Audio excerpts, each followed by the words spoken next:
Hey everybody, it's Nick, and today is my first 10 picks NFL mock draft.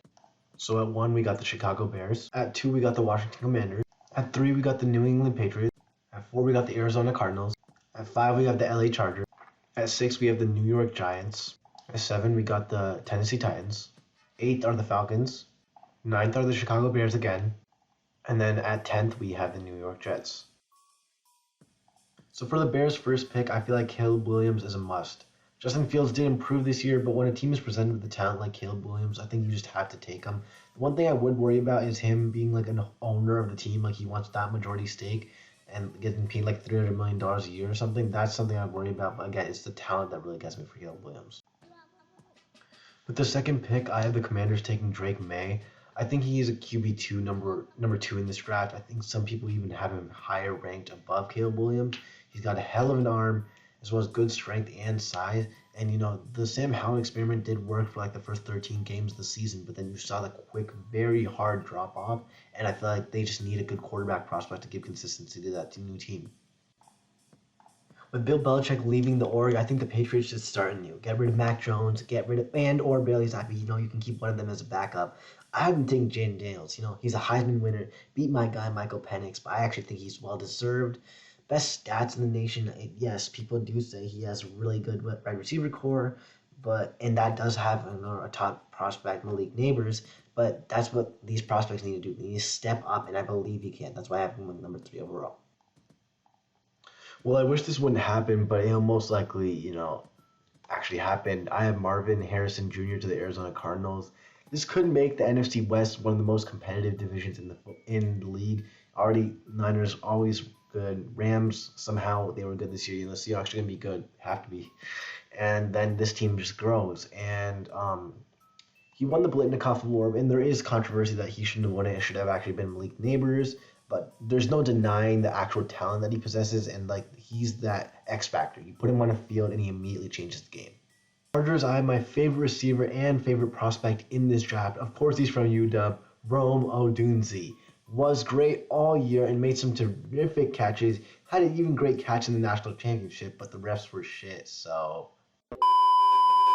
Anyway, moving on from that, I just think he's a great prospect overall, and I want him to be the person that Quentin Johnson was supposed to do, be a deep threat. I've seen that at UW. Now imagine with Justin Herbert. You had Michael Penix as your quarterback, and now you have Justin Herbert. And I think this combo will be lethal. You have Mike Williams, Keenan Allen, and now Rome Odunze.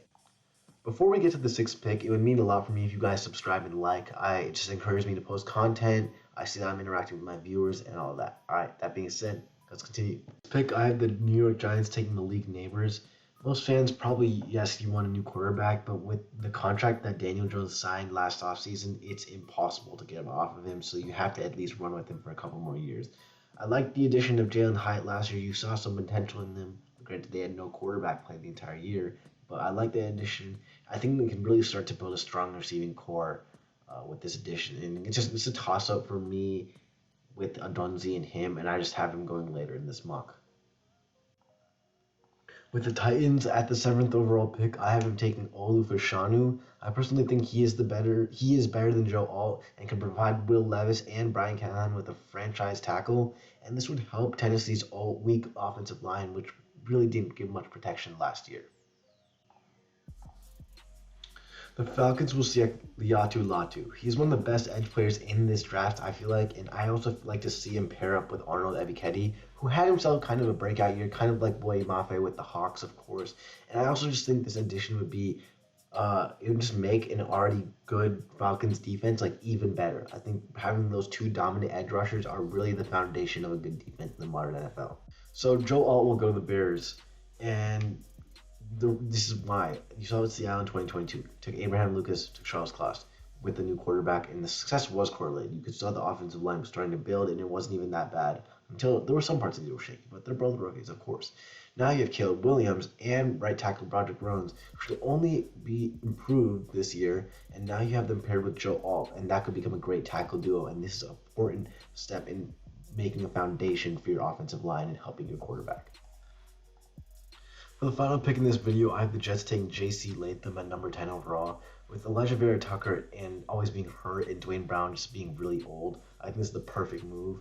Also, the Jets need to supply Aaron Rodgers with pass protection, or we'll see similar circumstances to last year. You saw how quickly the Bills were getting that quarterback in that game he played, and this is one step to stop that. Just to recap of my mock draft picks 1 to 10. Yes.